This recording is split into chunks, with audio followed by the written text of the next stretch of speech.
My name is John Zielinski, and I've been in the business of reporting for better than 50 years. What I have done is Air Force historian, newspaperman, Armed Forces broadcaster, magazine writer, book writer, publisher, filmmaker, and publisher of a line of Iowa heritage and Amish heritage books. About 1990, I had published a newspaper on corruption in the state of Iowa, and a number of those newspapers were put on a bus that went to Nebraska, and sometime later I got a report anonymously detailing some horrendous things happening to children in Nebraska. I called Senator Lawrence Schmidt, who headed up the Franklin investigation, and he said, if anything, it was much worse than had been indicated in the story I had. I had at the time a friend in Iowa City, and she had a friend, Ted Gunderson, former head of the Los Angeles Bureau of the FBI. He was the 5th highest ranking member of the FBI, and he had begun an investigation after his retirement at the behest of some of the fathers and mothers of the children at the McMartin Daycare Center. He conducted that investigation, and you will read about that in the book that I'm now writing about Ted. But I wanted to introduce him to you. He has done a remarkable number of videos. This is one in which there's a particularly interesting part. Not only did he talk about the hits that were taken out on him and how he nullified them, but how he eventually discovered how the Kennedy assassination was a coup d'etat. Now, the interesting thing about this is that Ted Gunderson had graduated from the University of Nebraska, and all this was taking place in Nebraska. And I went out there with a former Polk County deputy sheriff who was at the time a private investigator, and we gave Senator DeCamp and the people at the Nebraska Leadership Group information on Ted with an indication of his willingness to come there and investigate. Not only did Ted do that, but he followed my advice in a couple of other situations, and all of these will be presented in one or another of the books that I'm doing now based upon his investigation, the investigation of the Nebraska legislature, the documentation that I myself have done across the country. Now, I want you to pay close attention to Ted. He was a good and decent man, and when he tried to tell the truth about what was going on in this country, he was attacked again and again in an attempt to discredit him. Now, even as he died at 83, he'd asked for an autopsy to be done because it seemed that he was being poisoned with arsenic. And there is a program on YouTube by a doctor saying, yes, indeed, I diagnosed him with arsenic poisoning more than 10 years ago. Now, I'll be showing some other programs. You've seen some of my stuff in Let the Truth Be Told. You've seen the film at the True Falls Film Festival, Zielinski. I would have preferred it be called Let the Truth Be Told. And that's what I'm doing today. That's why I'm presenting what he's doing and what others across this country are doing. And we all intertwine. We're all trying to get the same story out. And to this point, almost the only way is Cat TV, access television across the country. is the only way some of this gets done. Now, in Omaha, there was a woman who took in foster children, and she did 2 programs about. My name is John Zielinski, and I've been in the business of reporting for better than 50 years. What I have done is Air Force historian, newspaper man, Armed Forces broadcaster, magazine writer, book writer, publisher, filmmaker, and publisher of a line of Iowa heritage and Amish heritage books.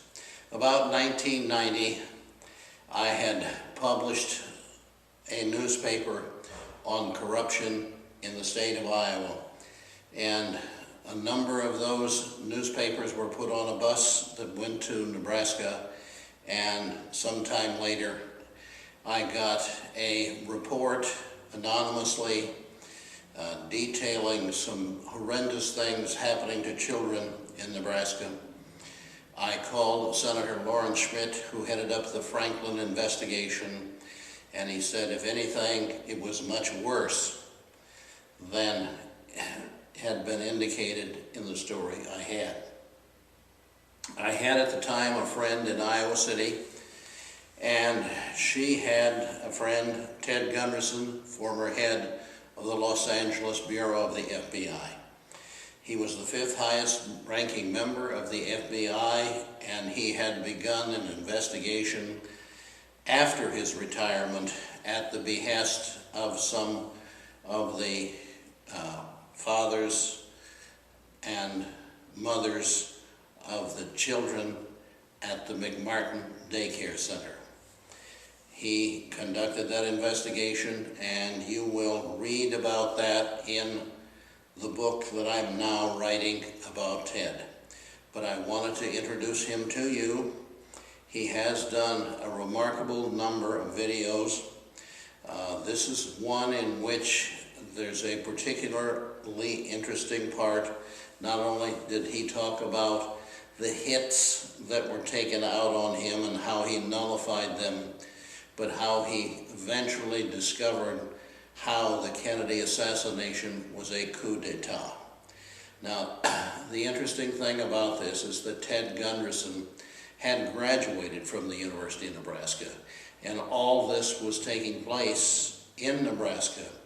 And I went out there with a former Polk County deputy sheriff who was at the time a private investigator, and we gave Senator DeCamp and the people at the Nebraska Leadership Group information on Ted with an indication of his willingness to come there and investigate. Not only did Ted do that, but he followed my advice in a couple of other situations, and all of these will be presented in one or another of the books that I'm doing now based upon his investigation, the investigation of the Nebraska legislature, the documentation that I myself have done across the country. Now, I want you to pay close attention to Ted. He was a good and decent man, and when he tried to tell the truth about what was going on in this country, he was attacked again and again in an attempt to discredit him. Now, even as he died at 83, he'd asked for an autopsy to be done because it seemed that he was being poisoned with arsenic. And there is a program on YouTube by a doctor saying, yes, indeed, I diagnosed him with arsenic poisoning more than 10 years ago. Now, I'll be showing some other programs. You've seen some of my stuff in Let the Truth Be Told. You've seen the film at the True Falls Film Festival, Zielinski. I would have preferred it be called Let the Truth Be Told. And that's what I'm doing today. That's why I'm presenting what he's doing. and what others across this country are doing. And we all intertwine. We're all trying to get the same story out. And to this point, almost the only way is CAT TV, access television across the country. It's the only way some of this gets done. Now, in Omaha, there was a woman who took in foster children, and she did 2 programs about the satanic and the occult that the children began talking about. After she taped the 2nd program on her way home, she was a victim of a hit and run, and I did talk to Gunderson, and he did investigate, and he said it was a satanic hit. And that means that 2 Satanists were told the best thing you can do is sacrifice your life for Satan. It doesn't necessarily mean they would die in the crash, but she had to die, and that's what happened. And I will be putting on more stories from Ted Gunderson, the satanic and the occult that the children began talking about. After she taped the 2nd program on her way home, she was a victim of a hit and run, and I did talk to Gunderson, and he did investigate, and he said it was a satanic hit. And that means that 2 Satanists were told the best thing you can do is sacrifice your life for Satan. It doesn't necessarily mean they would die in the crash, but she had to die, and that's what happened. And I will be putting on more stories from Ted Gunderson.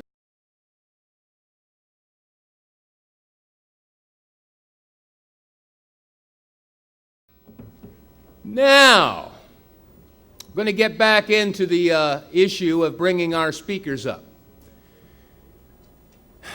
I was mentioning a little bit earlier how America has been raised and weaned on a steady diet of misinformation, disinformation, and lies. Now, they say also the truth is never easy to find.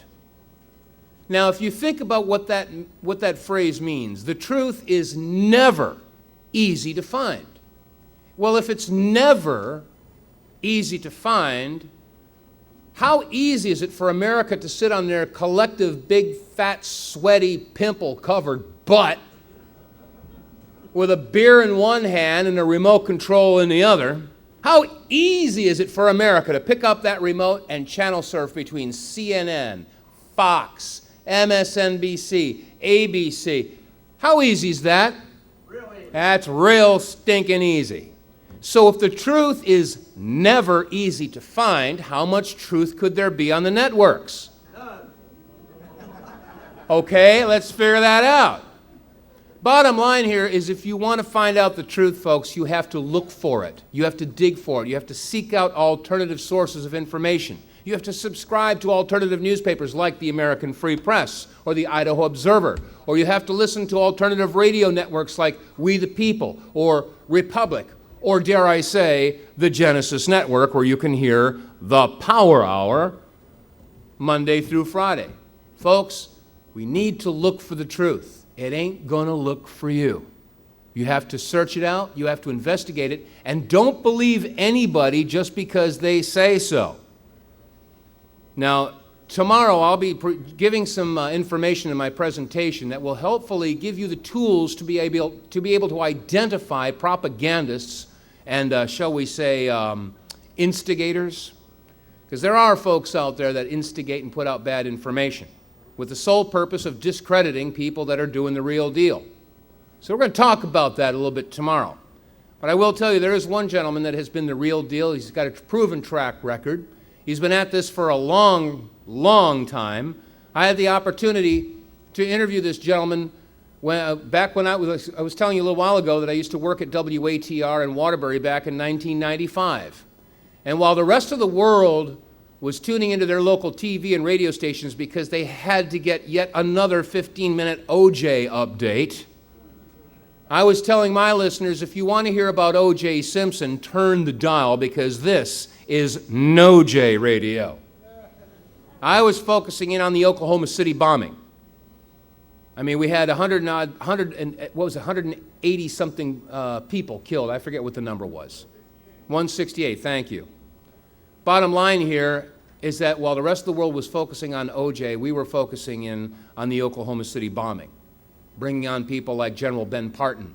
Who was it from Truth Radio? David, I forget who it was.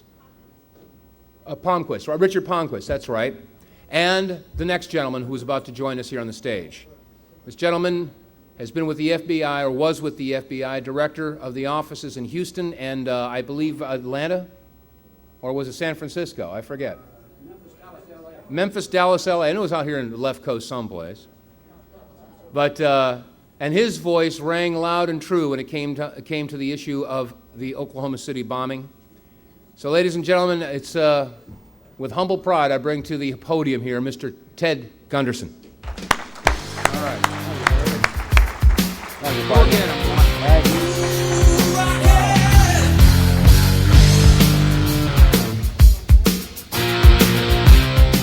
Would you buy a used car from this man? You could have bought a good deal on a used car in the 50s and 60s, but today, I don't know, we got a lot of problems in this organization, the FBI. I take great pride in being in the FBI for 27 plus years, in the good old days. It's changed, it's been infiltrated by the Illuminati. I'll go more into that in just a minute. Here's a man we need to elect to office.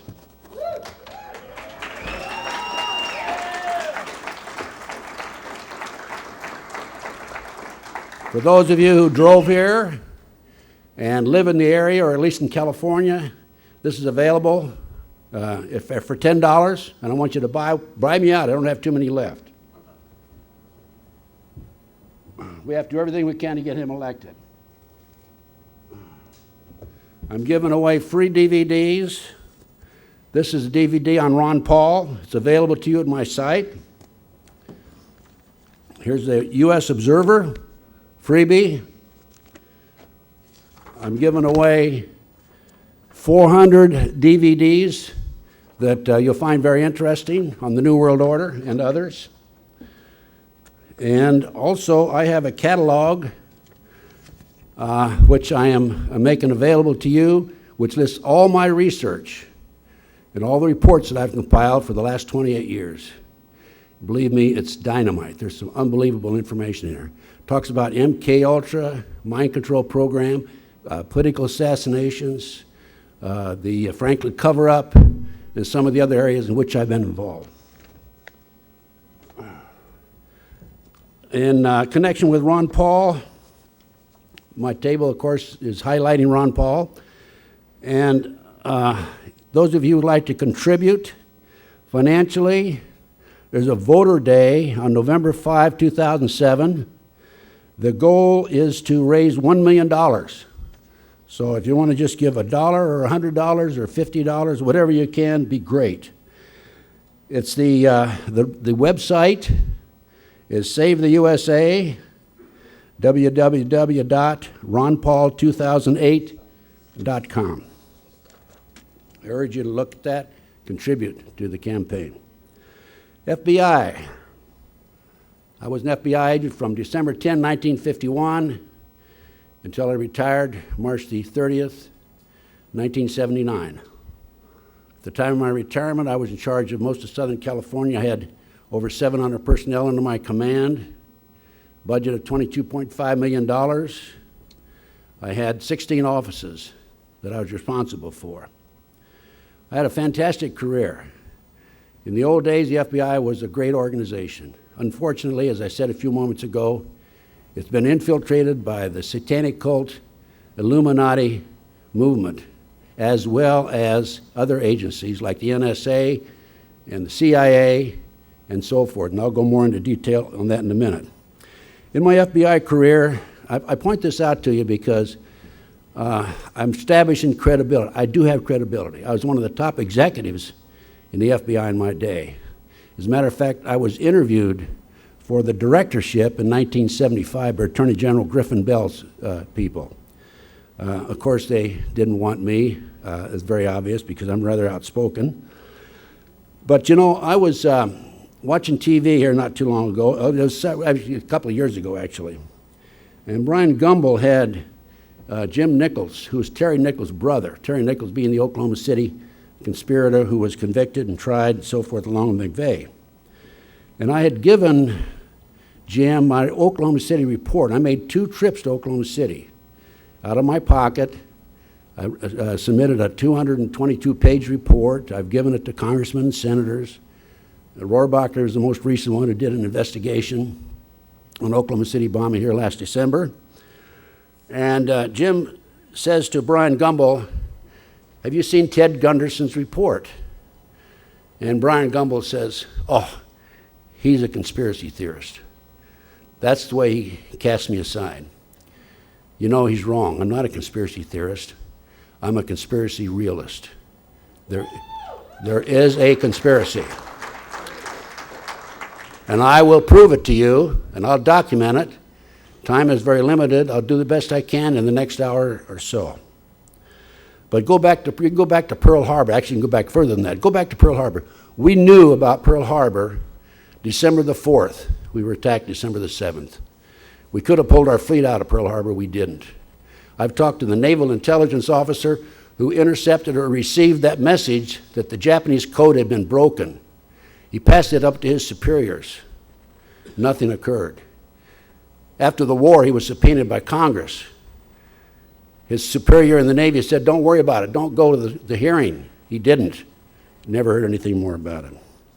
Jack Kennedy assassination, it's well documented. He was murdered by the mob in Chicago, Sam Giancana's group, and also by the CIA. Jack was going to revamp the CIA. He made his personal goals and aims public, within his circles, of course, and he was going to make some major changes. Also, he had withheld and aborted the invasion of Cuba, which upset some individuals.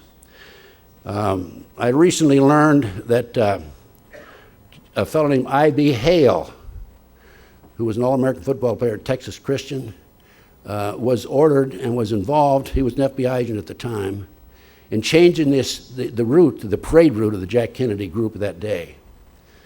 I have information that the night before the Kennedy assassination, there was a secret meeting at the Clinton Murchison home, Murchison being an oil man. Those in that meeting included Lyndon Baines Johnson, and I'm sorry to say, and I regret that I know this is true because I've personally documented, I've talked to people who know that this is true. J. Edgar Hoover was there. I was shocked when I learned this, and I only learned this within the last year. And the reason I know is because I talked to the maid that worked in the Murchison home that night.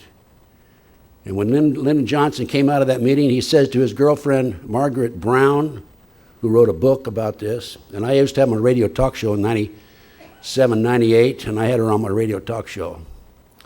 She said that Johnson told her, "After tomorrow, we don't have to worry about that SOB Kennedy." Bobby Kennedy, shot in the kitchen, the Ambassador Hotel, Los Angeles. 5 bullet shots in him. There were 11 shots fired. There were shot supposedly by Saran, and I'm sure he was. Saran was part of it. But Saran's gun would only hold 8 bullets. There were extra bullets in the wall and in the hall and in the door, covered up. Ruby Ridge, we all know about Randy Weaver.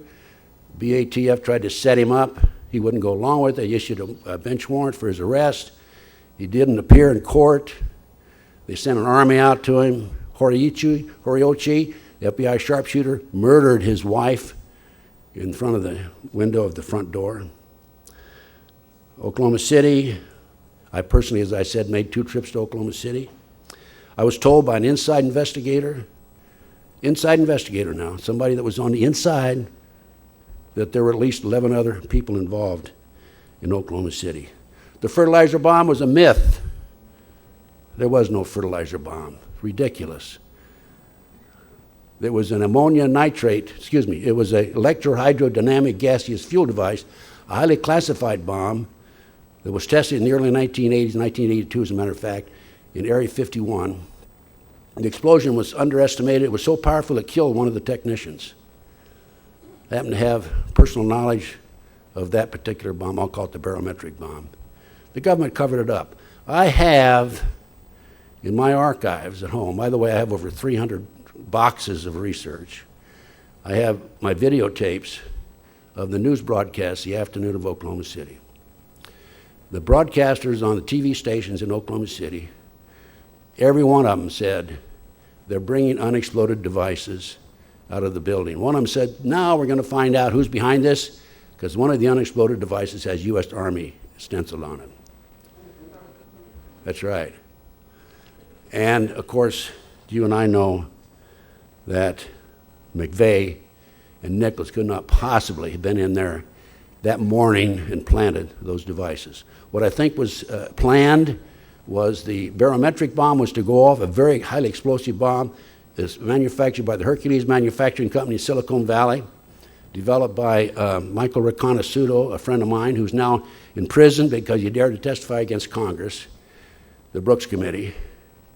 And they set him up on a drug operation, first offense, 30 years.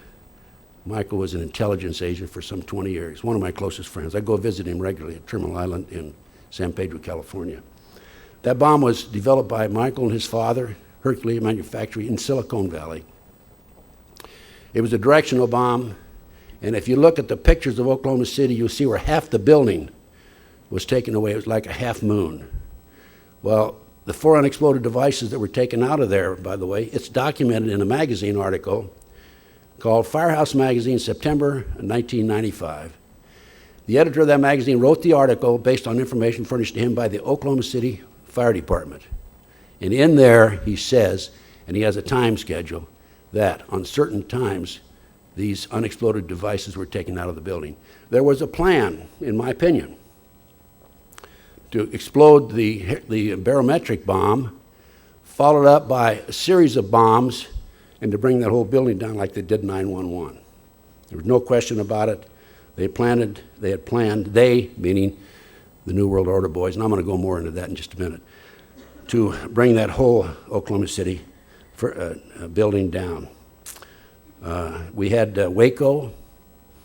It's kind of interesting because we know of posse comitatus.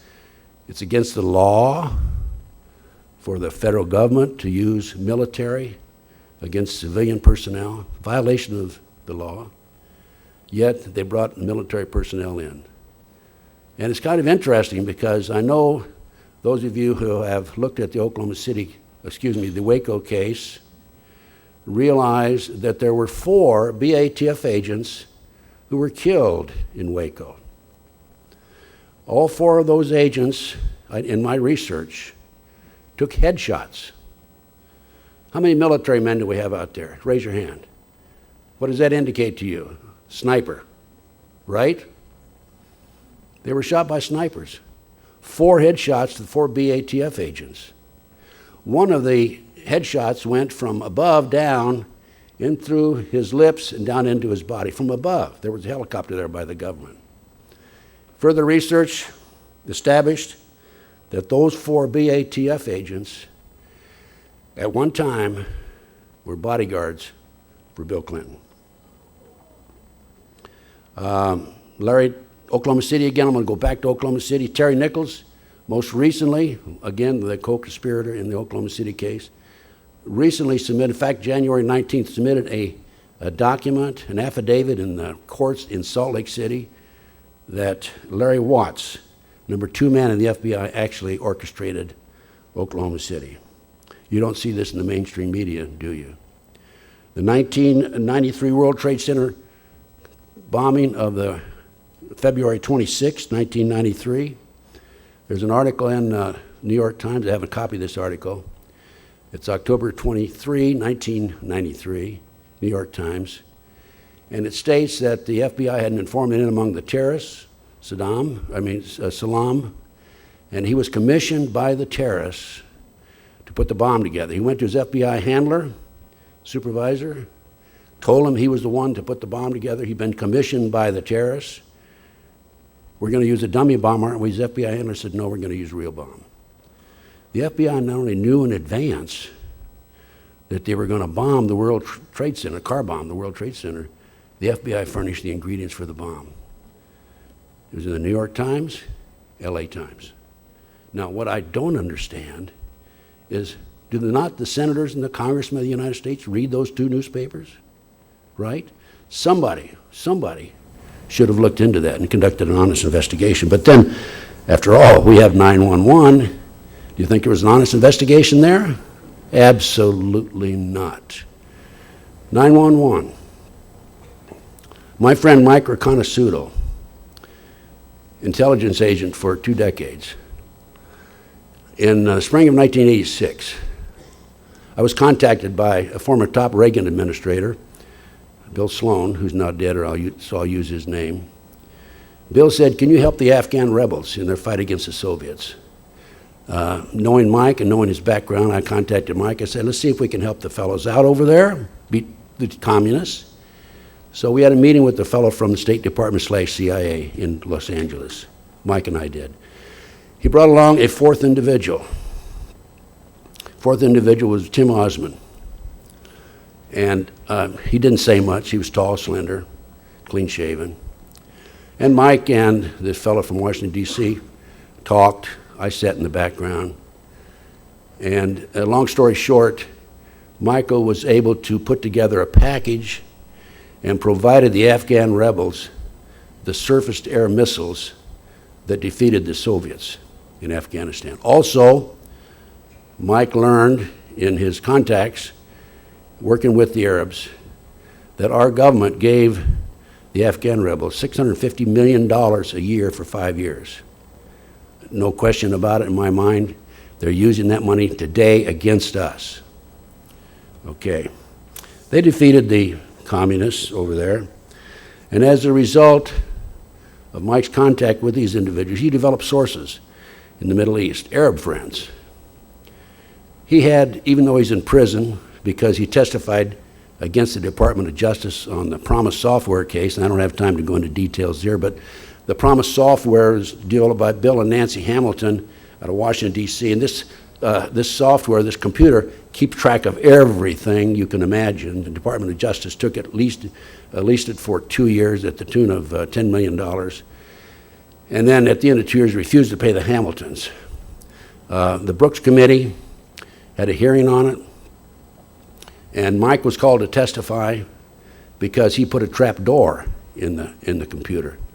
And then when the Department of Justice refused to pay the Hamiltons, a fellow named Earl Bryant, past president of United Press International, took that computer and sold it around the world to countries all over the world with that trap door in it. Of course, these countries didn't know that there was a trap door there, but the Brooks Committee was looking into this. This was in the late 1980s. 3 weeks before Mike was to testify, he received a telephone call, he claims, from a fellow named Peter Vietniks, Department of Justice. If you testify, you'll be sorry. He testified. Shortly thereafter, he was arrested for drugs, claimed he had a methamphetamine laboratory, 30 years, as I mentioned. Anyway, in spite of the fact that he's in prison, he still had these contacts in the Arab world. And when he was in Coleman, Florida, the federal penitentiary, he had access to the computer. And a very, very brilliant fellow, high IQ, and a very cagey individual, very competent, very capable. Mike developed these sources inside the Arab world.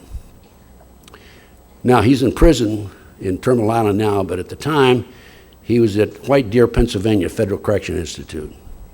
He tried to get to the FBI, tried to get to the Department of Justice, tried to get the word to the proper authorities because Mike developed information, advanced information about 911. As a matter of fact, on February the 5th, 2001, Mike wrote a letter to his attorney, Don Bailey, Harrisburg, Pennsylvania. I have developed sources inside the Arab world. They're about to attack us. I have detailed information. I have a copy of that letter, and it's certified, February 6, 2001. Nobody would talk to Mike. Finally, his attorney, Lou Buffardi in Chicago, wrote to Colin Powell and said, I have a client who has information about terrorist activities. And they sent in a fellow named Keith Kutry, from the FBI in Williamsport, Pennsylvania. And at that time, Mike told him who was head of the terrorist movement in the United States, an electrical engineer out of Paterson, New Jersey, who has since gone back to the Middle East. Gave him details about forthcoming attacks in the United States by the Arabs, terrorist attacks, and so forth. Gave him an informant, gave the FBI an informant, who was preparing false IDs for 4,500 terrorists around the world.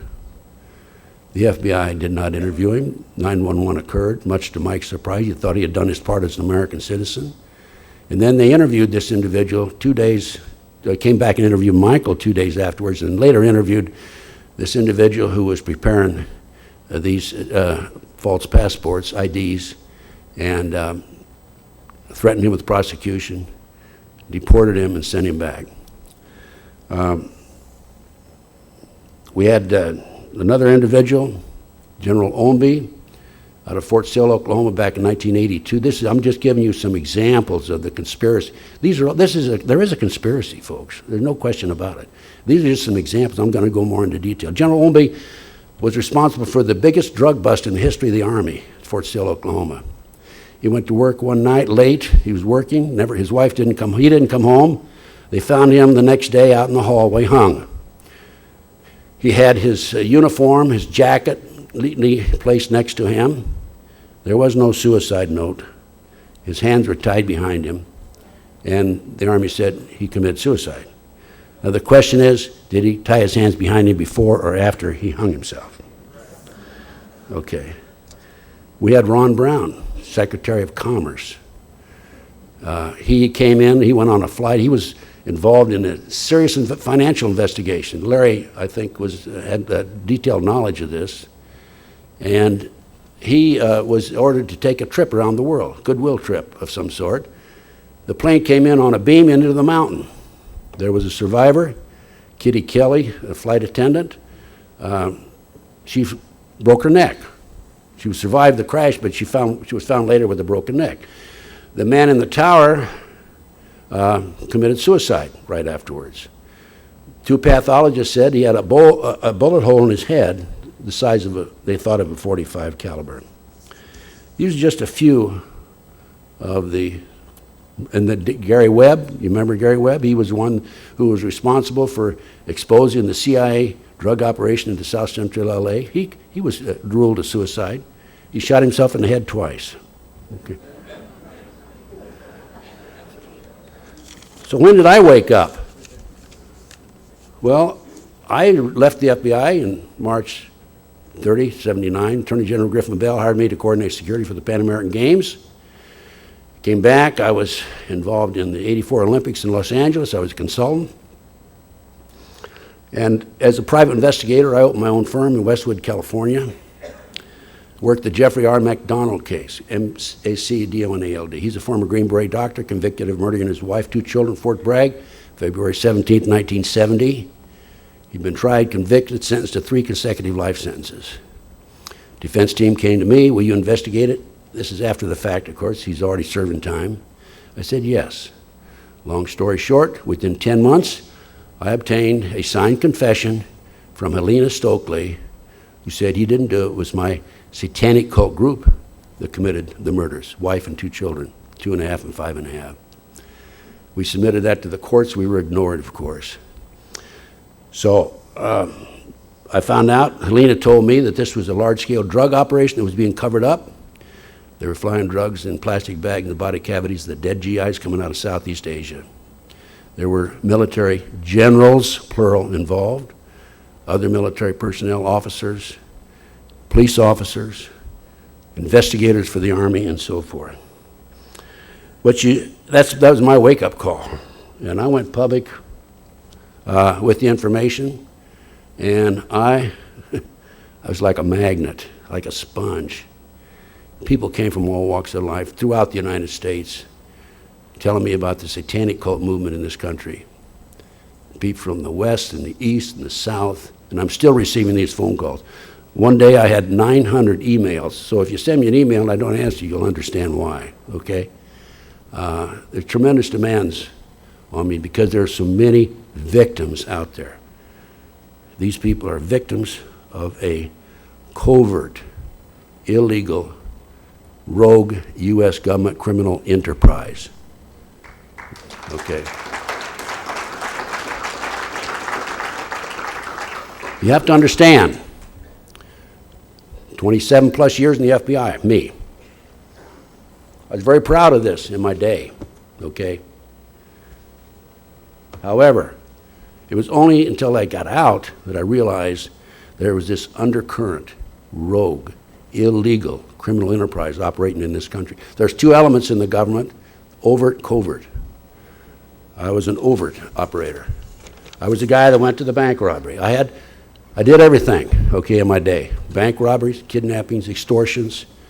I negotiated with two terrorists, Philadelphia International Airport, July 12, 1972, for the successful release of 113 passengers on an airplane. I picked up a 10 most wanted.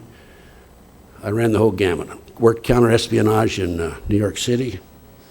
And I was very active against the Black Panthers in New Haven. I was number 2 man there in charge of anti-terrorism, espionage, and so forth back in the late 60s, Vietnam days, and so forth. And I recently had an opportunity to prepare a report for the U.S. Senate Intelligence Committee. I was asked to prepare this. And I wrote it in 12 days, as a matter of fact. It's being typed as we speak. And I'm going to read my introduction to you, which I think tells the whole story about what's going on. Here's what I said in the introduction of this report. I don't know where it's going to go. I don't know if anybody's going to do anything about it. Hopefully they will. Based on 28 years' experience and research, I have determined there are thousands of victims who have been targeted by an illegal U.S. government rogue criminal enterprise that is active 24 hours a day throughout the United States. A network of victims who work with me have reached the same conclusion based on 1, their personal experience. These are the people who have come to me. 2, the significant number of victims, thousands of them. And 3, the extent and intensity of the harassment. I'm talking about micro beams, I'm talking about surveillances, I'm talking about poison gas, everything, the evil that you can think of. It is far too active to be operated and controlled by private enterprise. Private enterprise goals are to achieve financial gain. These operations require extensive financing to operate with no return on the investment. I believe these programs are financed through illegal black operations, i.e. drugs, prostitution, gambling, kidnapped children, who are auctioned off as sex slaves, used as human sacrifices and body parts. I have documentation of every one of those. Absolute proof in my reports. By the way, this is a report. Speaking of my reports, this is a booklet I put together that lists, and it's also on my website, tedgunderson.com, lists my research. What I'm telling you today is written up in reports and documented. I believe this well-organized, sophisticated operation has a central command located somewhere in the United States with multiple satellite offices scattered throughout the country. This criminal enterprise by this rogue element targets an individual. It is necessary in order to target them, they 1, identify the individual, 2, outline the reason the victim is targeted, and 3, document and identify the weapons and tactics being directed against him or her. So I will do that in this lecture that I'm giving right here today. When I first started out, after the McDonald case, I received some phone calls. The FBI was here talking to me about you. I filed a Freedom of Information request. I learned that I had 3 investigations of me by the FBI. Here I am, I was one of the top executives. I was interviewed for the director's job in 1975, and I'm being investigated. I was shocked. And I obtained a couple of copies of the reports. I submitted a Freedom of Information Act. I got some pages back, insignificant number of pages. But I was kind of amused because the end of the report says that consider Gunderson armed and dangerous. They should have added with knowledge, okay? I knew they were going to indict me on a Tuesday. Thursday and Friday before that, I took 3 polygraph exams because I knew what their target was and what they were after. I gave it to my attorney, Doug Mulder in Dallas. I said, Doug, give this to the foreman of the grand jury. I passed the 3 polygraphs. He did. I was able to put a stop to it. The U.S. attorney who was going to indict me was a fellow named Bill Alexander. That didn't work. Next, in 82 and 83, now bear in mind, I got out in 79, broke the case, McDonald case in 1980. In 82 and 83, I had 3 occasions when gunmen were waiting for me. There were 3 contracts on me, 3 different contracts. And I was fortunate because the one night, one of them, I haven't got time to go into each of the instances, but I can tell you about one of them. My landlady, this one particular night I didn't go home. And my landlady, where I lived, left a note on my car the next night when I came home. Need to see me. She had come home the night I didn't go home. 1:30 in the morning, 2 men were sitting across from my front door in a car. One got out, walked over to, you know where Ted Gunderson lives? She said, no, I didn't know. I always told her if anybody asked Mom, she didn't know. She went upstairs and waited until, watched, and then at 1:45, the 2 men drove off. Well, she told me that. I started making phone calls to my sources, and I found out I not only had 1 hit on me, I had 2 hits on me, 2 contracts out on me. I got out of Dodge right away. I left, and I went underground for 18 months. I was able to get 1 hit off of me right away. It took me 18 months to get the other hit off. I haven't got time to go into detail about how I did it. The 1 hit, I found out who one of the persons was, one of the leading gangsters in Los Angeles was, and I got 3 of my friends, and we knocked on the door and went in, and I talked to him, and I said, hey, I got a hit on me, would you take it off? And he couldn't believe I was there, and anyway, he sent me into a room, and there were all 4 of us. The other 3, 2 of them were ex-cons. You know, in my business, you can be with the president of a bank one day and you can be with a drug dealer the next, right? So you never know. You have to be able to get along with all these people. So we went into this side room, and a little dog came in, smelled all 4 of us, and sat down at my feet and went to sleep. And this fellow came in, I call him the cocaine king of the West Coast. He looked around, he saw the dog, he says, my dog likes you. I like you. Now, you talk about divine intervention. God put that dog in that room at my feet. Long story short, I talked to him. He excused the other 3 fellows, and he says, I was working on an attempted assassination privately. He pulled out an artist's conception of an individual who was the driver of the car in the attempted assassination case, and he said, where'd this come from? Because I was the one that investigated it and got the artist's conception and so forth. Just, you know, investigative, routine type stuff. And I said to him, if I tell you who gave that to me and you're going to do something to him, I won't tell you. I'm going to take the heat. I'll take the heat. He got a little upset about that, and he says, no, I didn't say I was going to do anything to him. And I said, okay. So I finally told him the story, and he left, and he came back. He says, you're right, you got hit on you. I've taken 1 off, but I can't take the other 1 off of you. So fortunately that I did go that day, because I was able to then leave town. I had 8 people working in my office. Tried to keep the office going. Had a very competent office manager, but if you're not there, you don't have hands-on, those of you who are businessmen, you can't make it in business. You've got to have hands-on. You've got to handle the finance, you've got to handle everything, you've got to oversee everything. So I went to Dallas for 6 months, and then F. Lee Bailey put me to work on the road, and I lost my business. Ran up my rent to $100,000, couldn't pay the landlord, and so forth. But those were the hits and the contracts that were put on me. Then that didn't work. The FBI and the DEA put a girl on me, tried to set me up on a drug deal. Her name was Pam Fawcett. I dealt with her for 6 months. She was in Modesto right down the road here. called me one day. She says, I want to talk to you. She drove down to L.A. We'd been talking on the phone. And she told me the story. The FBI and DEA tried to set me up on a drug deal. She was the intermediary. And I said to Pam, Pam, I took a statement from her, gave her a polygraph and all that. I said to Pam, why did you come over to my side? The FBI had given her $2,000. They gave her the run of the office. She had her own coffee cup. She could come and go as she pleased.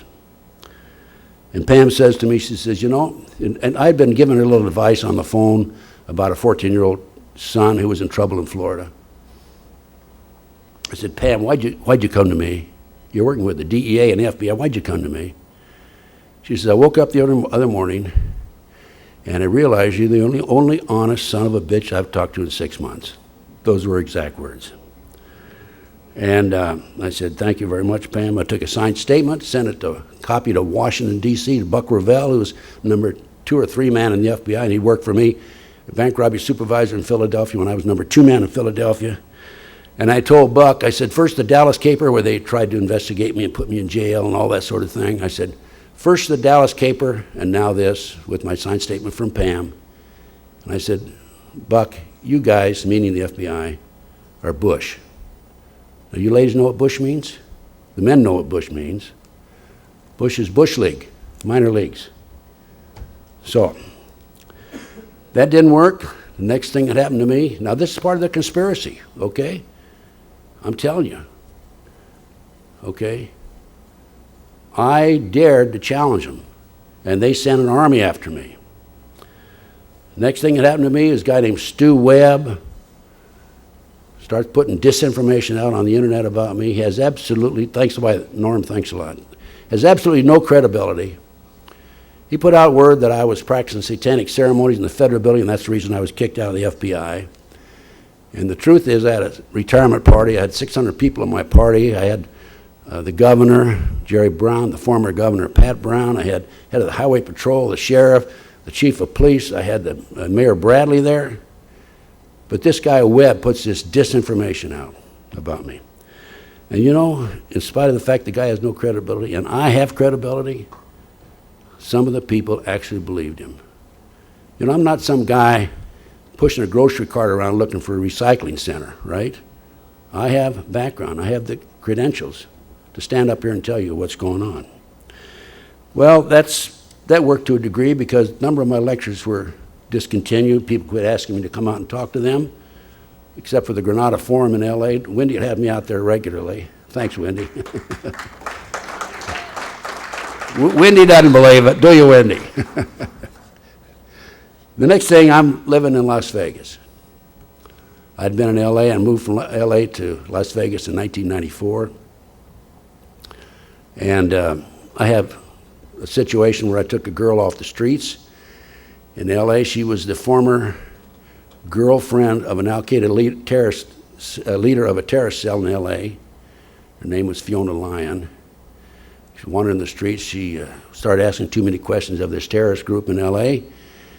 And this was a year ago last August, or 2 years ago last August. And I had a call from a preacher, and he says, I have this problem. I don't know what to do with this girl. I interviewed her for 4 hours.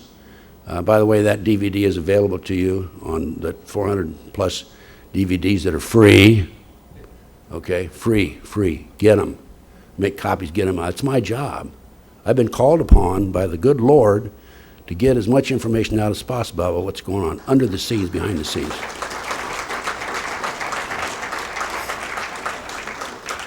So I take this girl, do the interview with her, and so on and so forth. I tried to place her. I wrote to the FBI. I gave them the report. When I reported on her, she identified the locations of the 8 locations where the terrorists were meeting. 8 locations. I gave it to the FBI. I told them we need to put her in the witness protection program. I'm still waiting to hear from them. This was a year and a half ago. And they did interview her arrest her boyfriend and another individual and deport them because they were here illegally from the Philippines. But I'm telling you, I have never seen convergence like that on me, even though I've been a victim of disinformation and surveillance and everything. Once I took that girl in, They came out of every nook and cranny. I can't believe how many surveillances they had on me. And they were not discreet at all. They were very obvious. Driving from one of my associates, Malcolm, Clarence Malcolm, there was an attempt to kidnap him. I went over, that's another long story and I won't go into it, but I went over and basically rescued him and told Clarence, who had written a book about how to take our country back, I told Clarence, Clarence, you better come on over and live with me. So he came over and lived with me. This was before the Fiona Lyon case. So this is just typical of what's happening. And Clarence is with me today. He does a great job. He made that board back there. And he put these reports together, these DVDs. Clarence is the one that's responsible for that, not me. You just work together. And so anyway, we had this girl, and I tried to place her. Finally, couldn't place her any place. I took her to New York, and she thought she had a friend there that could help her. And then I took her to Oregon, and nobody there would help her. I had no other choice but to bring her in. I had a 3-bedroom condo in Las Vegas. And she ended up finding a man there and getting married and so forth. And she came in one night, about 11:30. She and her husband came in. And by the way, the whole time, from the time I took her in up until right today, we've had unbelievable number of surveillances on us. So she and her husband came home one night about 11:30, walked in and said, "You look sick. You're terrible." And I looked so bad that they called paramedics. Paramedic came, had blood temperature, blood pressure, 242 over 119. And the paramedic said, "You go to the hospital." I went to the hospital and so on and so forth. I realized then that there was something unusual happening to me. And I came back and I had tests taken because I would sit at my desk and I couldn't think. I couldn't remember who I talked to on the phone last. So I took tests and I found I had arsenic and cyanide in me. And I have those tests available, by the way. And I put it together. You know, a lot of our patriot people are dying from heart attacks and strokes. I think what it is, I can't prove it, it's this poison gas that they pumped into my condo, and that's what they wanted to happen to me. They wanted me to die of natural causes. As a matter of fact, Clarence was driving from Las Vegas to LA once, and a car pulls in front of him, a car pulls behind him, a car pulls behind him, front next to behind him. And he's trapped, and blue smoke comes out of the car in front of him. And he was sick for 2 weeks. He's still sick, by the way. I was taking the same route about 2 months later, and the same thing happened to me, car in front, car next, and there was no car behind me, fortunately. And I suspected it because I was doing 75, this car was following me. He got up and got in front of me, slowed down to 55 miles an hour. I had to slow down because I was blocked, and I backed off right away. And then I went down about another 50 miles, pulled into a gas station. He was waiting down there for me. They gassed him. I was being gassed. There's no question about it. The New World Order boy, I call them the junior high boys. They're recruited out of Special Forces, by the way. McVeigh was recruited out of Special Forces. You say McVeigh was flunked out of Special Forces? He didn't flunk out of Special Forces. He was recruited. He wrote a letter to his sister and said that he had been recruited to work for the CIA on the Assassination Squad and on the CIA drug operation. So anyway, I'm driving down, I suspect, because of what happened to Clarence, he told me. Car pulled right in front of me, 55. I backed off real fast, pulled over to the side of the road, waited 15 minutes. They were waiting for me 50 miles down the road. That's the latest thing with me, poison. I was poisoned. And I said to myself, you know, I got to get out of Dodge. I'm in Las Vegas. I got to leave Las Vegas. And within 2 weeks, I had my friend John DeCamp, attorney in Nebraska. He and I worked the Franklin cover-up case together. John called me. I called John. I said, John, I got to get out of here. He said, well, come on back. I got a place. I can put you up. So he's renting a 4-bedroom, 2-bath home to me in Claytonia, Nebraska. Claytonia, Nebraska. How many people know, have heard of Claytonia, Nebraska? I'm not going to see any hands out there, I'm sure of that. 296 people. And John's renting that place to me for $550 a month. I can barely afford it, believe me. But it's interesting because Whereas in Las Vegas, and not particularly LA, but Las Vegas particularly, we had this girl, this Fiona Lyon, all these surveillances on me and all this gassing and all that other thing. Now I'm living in a single house dwelling, and these people, these junior high boys, come poking around there, but we can spot them in the small town. In fact, we've run them out of town several times.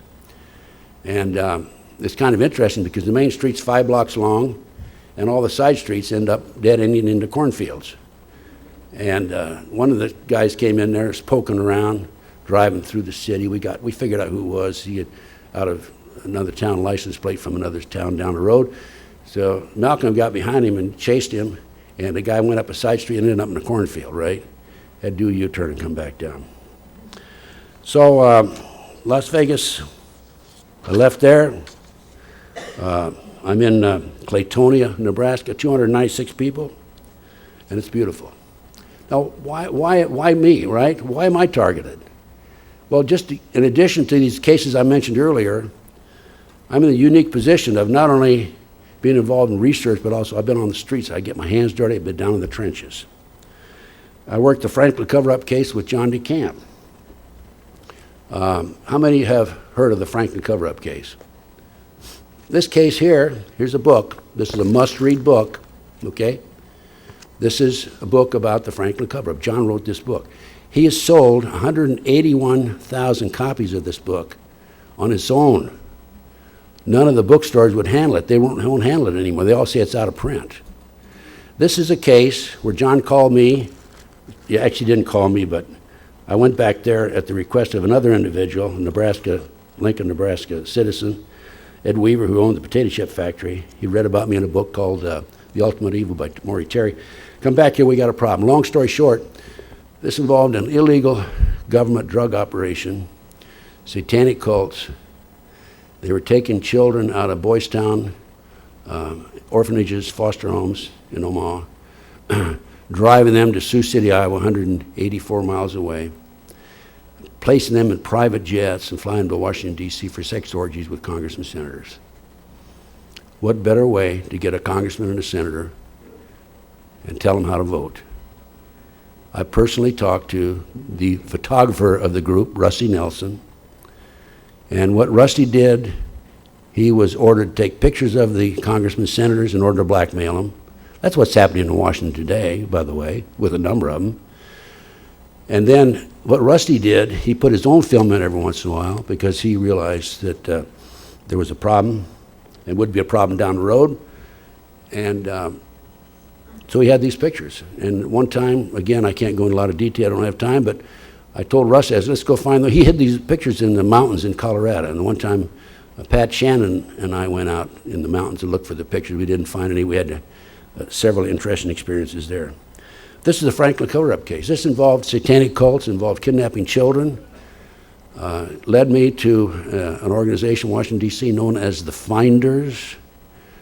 The Finders is a CIA covert operation that's been operating since the early 1960s. And when they were exposed in 1987, because of some of the work that I did and some other individuals did, I have a report which is listed in here called The Finders. The documents that this Finders organization was a CIA covert operation. My report is from the U.S. Department of the Treasury. And I checked in, did some more checking there, and I find out now the latest information. By the way, you've heard of the National Center for Missing and Exploited Children, right? That's an adjunct of the U.S. Department of Justice. And it's kind of interesting because the Department of Justice has been operating this organization for more than 25 years. And I learned that, and they have this listed on their website, that 91 persons disappear every hour in America. It is estimated between 85 and 90%. I have 5 minutes. 85 and 90% of those who disappeared are children. I charted this cards that they sent out. They sent them out by the thousands, I guess probably by the millions. And I found out that during the months of June, October and December, of all the children that I checked in the cards, half of them disappeared during those 3 months. The other 9 disappeared in the other months.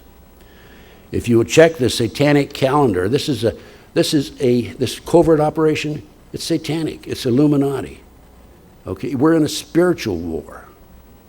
If you check the calendar, the satanic holidays, you'll see that the big holidays are the summer solstice, June 21st, Halloween, October 31st, and the winter solstice.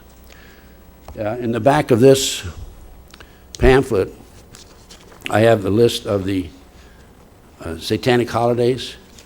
I also have a collage of some of the world's leaders who have pictures of them given the internationally recognized satanic sign, the satanic sign, the hook 'em horns sign, okay? This is among my research. How much time do I have? 3 minutes? Wow. Well, I'm going to have to skip through some things here. I have a lot more information for you. What's the bottom line? Bottom line is this. It's called The Illuminati. This is the best book of its kind that's ever been written, called Pawns in the Game. In 1776, May the 1st, Adam Weishaupt, a Jesuit priest, announced the 25 goals to take over the world 230 some years ago. These included elect our own people to office, control the media. In my research, I have a copy of the congressional record, February 9th, 1917, where Congressman Callaway stood on the congressional floor and announced that the J.P. Morgan interests had bought up 25 of America's leading newspapers in order to control the press. They control them today. Another one of the goals is corrupt the youth through sex and drugs. That's happening. We're talking about passing out condoms to 10, 11, 12-year-old children on the East Coast someplace. Elect our own people to office, I mentioned. Infiltrate law enforcement, infiltrate the military. It's all here in this book. This explains what's going on. It's satanic cult. It's evil. We're being run, this country's being run by Satanists, in my opinion. And I can go on and on. Actually, I have about a 4 or 5 hour lecture, but I've had to cut it down a little bit. But what's happening? Well, we have internment camps, okay? This is a picture of the railroad cars that they're going to haul us up and carry us off the internment camps in. There's shackles in these cars. It's 3-level. I saw this. I was driving here not too long ago from Los Angeles to Las Vegas. And as at Barstow, and there's a railroad overpass there. And it was at night, 9:30, and I went down, and then I started to go down, and looked up, my headlights hit on one of these cars right here. These are manufactured by a company in Portland, Oregon, known as the Portland Gunderson Railroad Company or something, I don't know. No relative, I hope, no relation. Anyway, folks, I'm going to have to run. I condensed as much as I could into telling you about this. One of the problems we have, which I'd like to mention, we need to elect Ron Paul. One of the problems we have in electing him is there are electronic voting machines out there. They can be manipulated and maneuvered. There's no paper trail. And I'll leave you with one last story, okay? One last story, okay? John DeCamp, who was a state senator for 16 years, a year ago last May, ran for office, the state assembly. He did a survey 3 weeks before the election date. He was leading all candidates with 68% of the vote. There were 5 candidates. He ended up coming in 3rd. In the precincts where they had paper ballots, he had 68% of the votes. In the precincts where they had electronic voting machines, he had between 8 and 10% of the votes. That's just one obstacle we have to overcome in order to get Ron Paul elected. Anyway, we have to do the best we can. God has commissioned me to get as much information out as I can. I'll talk to your local people. If you have 6 people, I'll come talk to you, because that's how important this mission is. All I ask is my expenses. And also, I want your support. I want you to support Ron Paul. And let's go forward and do the best we can with what we have, with the tools that we have. Thanks a lot.